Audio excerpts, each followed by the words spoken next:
ক্যানাডিয়ানদের জন্য আজকে একটি ছোট্ট সুখবর দেই। এই সুখবরটি ক্যানাডিয়ানদের বলতে কানাডাতে বসবাসকারী সবার জন্যই applicable.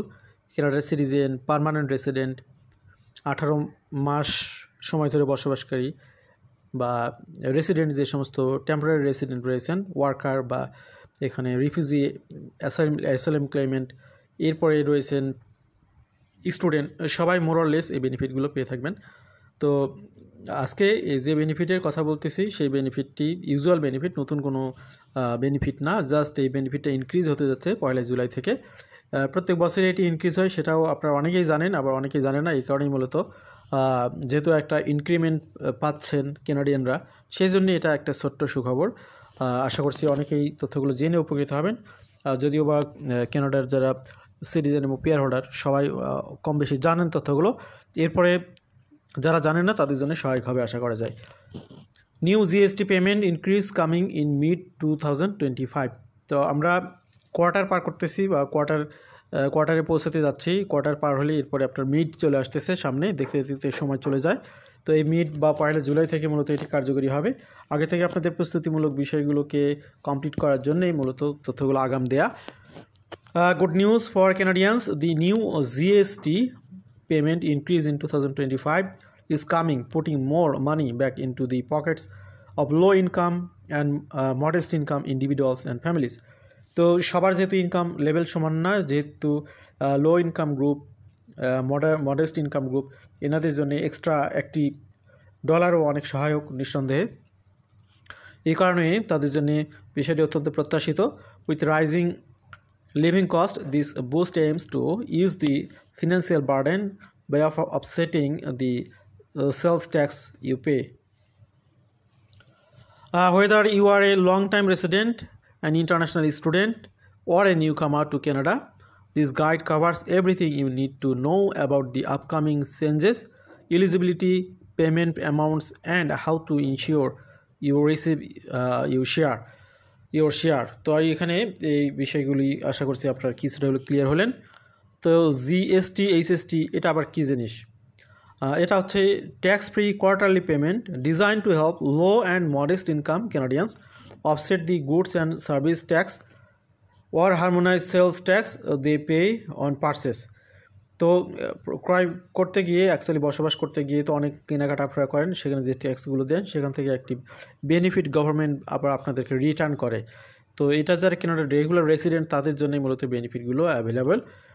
অ্যাডমিনিস্ট্রেটেড by the Canada revenue agency CRA, this benefit is recalculated annually based on your family net income and household size. আপনার পরিবারের টোটাল ইনকামটা কত, গ্রোস ইনকাম কত এবং আপনার পরিবারের সদস্য কত, সেটার উপর নির্ভর করে কী পরিমাণে বেনিফিট আপনারা পাবেন। তো এই বিষয়টি আশা করছি আরও ক্লিয়ার হবেন। The credit is specially vital for single individual struggling with raising cost, families managing expenses for children, newcomers including international students, refugee and work permit holders.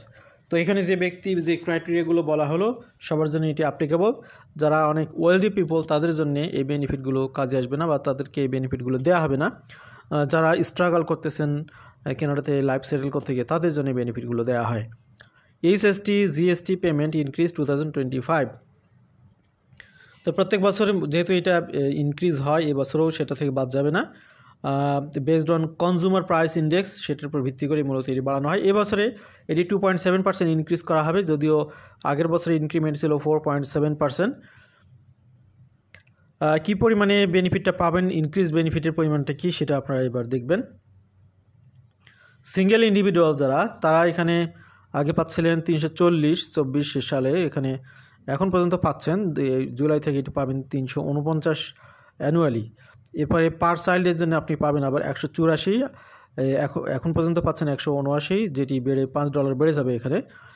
সেখানে আপনি পেয়ে যাবেন 184 কানাডিয়ান ডলার। তারপরে কাপলসদের জন্য 698 অ্যানুয়ালি। এরপরে single সাপ্লিমেন্টের জন্য 184 Canadian dollar annually for single low income singles. তো এখানে একটা এক্সাম্পল দেখতে পাচ্ছেন আপনারা, এ ফ্যামিলি অফ 4 আর 2 জন বেবি সহ হাজব্যান্ড ওয়াইফের একটি ফ্যামিলি, তারা এখানে কতখানি বেনিফিট পাবে? তারা এখানে $1066 এখান থেকে বেনিফিট পাবেন। অর্থাৎ এটা যদি কোয়ার্টারলি ভাগ করা হয় 266.50 পার কোয়ার্টার। এটি কিন্তু চাইল্ড বেনিফিট না, এই কথাটা মনে রাখবেন। এটা HST বা আপনার হারমোনাইজ সেলস ট্যাক্স যে বেনিফিট, এটা একটা extra benefit. A single parent with one child could receive up to 533 annually or 133.25 per quarter. তো এই বেনিফিটগুলো পাওয়াটা নির্ভর করবে আপনারা কী পরিমাণ আর্ন করতেছেন অ্যানুয়ালি, সেটার উপরে, অ্যানুয়াল ইনকাম থ্রেশহোল্ডের উপরে। দি CRA uses your adjusted family net income to determine eligibility and payment amounts. তবে এটা ফ্যামিলি নিট ইনকাম বলা হচ্ছে, নট গ্রোস ইনকাম। এই বিষয়টি আগের বার মানে গ্রোসের কথা বলা হয়েছিল, এটা কারেকশন করে নেবেন, কারেকশন দেওয়া হলো আমাদের কথার। The threshold are also rising by 2.7% in 2025. Phase in threshold for single supplement, এখানে সিঙ্গল ইন্ডিভিজুয়াল যারা $11,333 আর্ন করেন, যেটা আগে কম ছিল 11,333 2025 সালের জন্য, 2024 সালের জন্য ছিল 11,039, তারা সর্বোচ্চ বেনিফিট পাবেন। এরপরে ইনকাম যত বাড়বে বেনিফিট একটু একটু করে কমতে থাকবে। ফ্যামিলি নিট ইনকাম হোয়ার credit begins two phase out, অর্থাৎ যারা জয়েন্টলি আর্ন করেন তাদের জন্য এখানে ফ্যামিলি ইনকাম এই লেভেলটা করা হয়েছে 45,521, আগে ছিল এটা 44,324। তো এখানে 25 সালে এটি জুলাই থেকে কার্যকরী হবে 45,521, অর্থাৎ সেই লেভেল পর্যন্ত এই বেনিফিটটা সর্বোচ্চ লেভেলে পাবেন। এরপরে ইনকাম যত বাড়বে তত কমবে। If your AFNI exceeds the phase out threshold, your gross GST payment will gradually decrease. তো এই বিষয়গুলো আপনারা বোঝেন অনেকটাই। Who is eligible for the GST HST credit? Most Canadian resident of income tax purpose are automatically eligible for the GST HST credit, but there are specific criteria to meet. এখানে যে বিষয়গুলো meet করতে হবে, আপনাকে অবশ্যই কানাডাতে বসবাস করতে হবে, ট্যাক্স পারপাসে ট্যাক্স ফাইল থাকতে হবে in the month before and the start of year payment month. বয়স হতে হবে আপনার কমপক্ষে 19 বছর। তবে 19 বছরের নিচে হতে পারবেন কখন? যদি আপনি ম্যারিড হন, যদি আপনার চিলড্রেন থাকে তাহলে 19 বছরের নিচে হলেও আপনি ফ্যামিলির মধ্যে কাউন্ট হবেন, এটা একটা বিষয়। এরপরে new কামার্স to Canada need to apply for GST payments. তো নিউ কামার হিসেবে যারা আসেন তারা কীভাবে এখানে আবেদন করবেন? New কামার্স including permanent resident, refugee, temporary resident including student, work permit holders are eligible. তো আপনারাও কিন্তু এলিজিবল যারা নিউ কামার্স হিসেবে আসতেছেন। সেক্ষেত্রে আপনাদের কী করতে হবে? কানাডাতে আসার সাথে সাথে আপনার CRA ফাইলটা ওপেন করতে হবে। অটোমেটিক্যালি আপনারা এক সময়ের ব্যবধানে চাইল্ড বেনিফিট এবং এই GST বেনিফিট এগুলো পেয়ে যাবেন।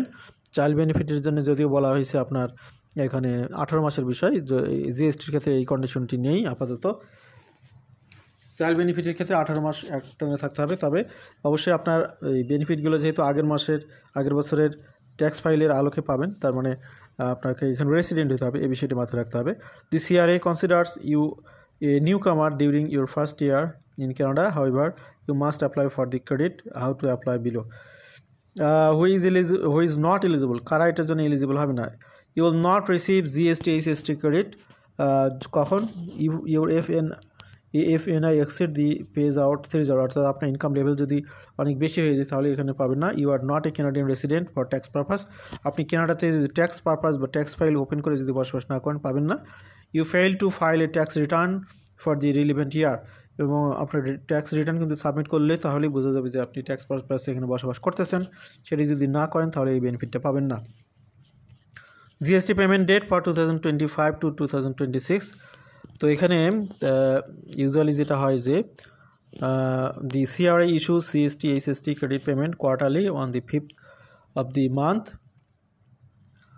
হিয়ার আর আপকামিং ডেট, এখানে এপ্রিল মাসের 4 তারিখে পাবেন, এরপর জুলাইয়ের 4 তারিখে পাবেন, অক্টোবরের 3 তারিখে পাবেন, আবার জানুয়ারি 5 তারিখে পাবেন 2026-এ, এবং এটা জুলাই 4 তারিখ থেকে এটি ইনক্রিজ হবে। If you don't receive your payment within 10 working days of this date, contact with CRA. আমাদের কোনো একটা ভিডিওতে আমাদের এক বোন আমাদেরকে কমেন্ট করেছিলেন যে তিনি বেনিফিট পাচ্ছেন না। তো তাকে এ ধরনের কেউ যদি থাকেন যে এই বেনিফিটগুলোর আপনি পাওয়ার যোগ্যতা আছে কিন্তু আপনি পাচ্ছেন না, এখানে একটি সিআরের একটি কন্ট্যাক্ট নাম্বার দেওয়া আছে, এই নাম্বারটা সেভ করে রাখবেন, এইখানে যোগাযোগ করবেন, যোগাযোগ করে কোনো কমপ্লেক্সিটি থাকলে ক্লিয়ার হয়ে নেবেন। How to apply for the GST HST credit, কীভাবে আবেদন করবেন? Most eligible Canadians are automatically enrolled for GST HST credit when they file their annual tax return even if they had no income. কারো যদি income নাও থাকে তারপরও এখানে tax return আপনাকে submit করতে হবে এবং সেটার উপর বেস করে আপনি কিন্তু বেনিফিটগুলো পাবেন। However newcomers must apply manually if they land in Canada after tax season. Tax সিজনের পরে এখানে আসলেও ম্যানুয়ালি আপনাকে আবেদন করতে হবে যাতে পরের বছরে বা পরবর্তী সিজনে আপনার বেনিফিটটা পাওয়ার সম্ভাবনা থাকে। For newcomers without children complete form RC 151, এখানে একটু ফর্ম মেনশন করা আছে, এটি ফিল আউট করবেন, submit it to your local tax centre for you become a Canadian resident for tax purpose. You don't need to file form C-151 if you are applying for the Canada child benefit. Child বেনিফিটের জন্য যদি আপনি আবেদন করে থাকেন already, নতুন করে আপনার এটা করতে হবে না, অটোমেটিক্যালি ওখান থেকে আপনার এটা সিস্টেম হয়ে যাবে। Applying using my account or by mail with form RC66. Also complete form RC66 ACS to provide residency and income details. এখানে কিছু জেনারেল টিপস রয়েছে, আপনারা একটু পড়ে নেবেন কষ্ট করে। GST HST credit plays a critical role in supporting low and modest income households. Here is why this increase matters. Offset rising cost, অর্থাৎ আপনারা জানেন যে খরচ তো বাড়তেই আছে, এই বাড়তি খরচটাকে মিট করার জন্যে গভর্নমেন্টের এই সাপোর্টটা আপনাদেরকে হেল্প করবে, বিশেষ করে low income group. With inflation driving up to the cost essentials like groceries, gas, housing, the 2.7% increase helps ease the burden of sales tax, giving you more disposable income. Support families include newcomers, tax free and hassle free. তো এই পেমেন্টের ক্ষেত্রে আপনার নতুন করে এখান থেকে কোনো ট্যাক্স দিতে হবে না, গভর্নমেন্ট আপনাকে এটা ট্যাক্স ফ্রি ইনকাম হিসেবে দিবে। What to do if you don't receive your payment, GST payment যদি কেউ না পান তাহলে কী করণীয়? সিআরএ মাই অ্যাকাউন্ট, আপনার ট্যাক্স অ্যাকাউন্টে চেক করবেন to confirm your eligibility and payment status. Ensure your 2024 tax return was file, অর্থাৎ 2025 সালে কেউ বেনিফিটটা পেতে চাইলে 2024 সালের রিটার্নটা অবশ্যই তাকে দিতে হবে। ভেরিফাই ইউর ব্যাঙ্কিং ইনফরমেশন, আর একটি কন্ট্যাক্ট নাম্বার দেওয়া আছে, এখানে যোগাযোগ করতে পারবেন। এখানে আরও কিছু সুবিধার কথা বলা আছে, more money for groceries, extra savings for unexpected expenses, reduce financial stress for low income হাউসহোল্ডস।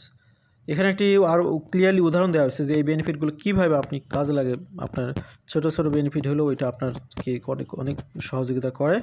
Tips to maximize your GST HST, to ensure you receive the maximum benefit, file your tax on time, সময় মতো tax file করবেন এবং আপনার family পরিবারের সংখ্যা কম বেশি এটা update অবশ্যই জানাবেন, যত মেম্বার বাড়লে এই বেনিফিট আপনার বেড়ে যাবে। Apply for provincial credits, set up direct deposit.